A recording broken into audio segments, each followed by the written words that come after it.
Here's 5 tips for renting a dumpster, whether you're a homeowner or a contractor. Tip number 1, it's better to go with a little bit bigger than to overfill a smaller dumpster. So ask us about sizing options before you book. Number 2, what you can and you can't throw away.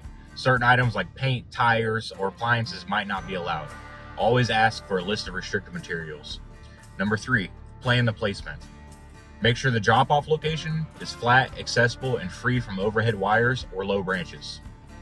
Number 4, do not overload the dumpster. Keep the debris level with the top edge. Overfilling the can lead to extra charges or refused pickups. Number 5, book ahead during busy season. Spring, summer, post-storm cleanups, or high demand times, reserve early to lock in your spot. Bonus tip, follow us on Facebook and get special deals and coupon codes.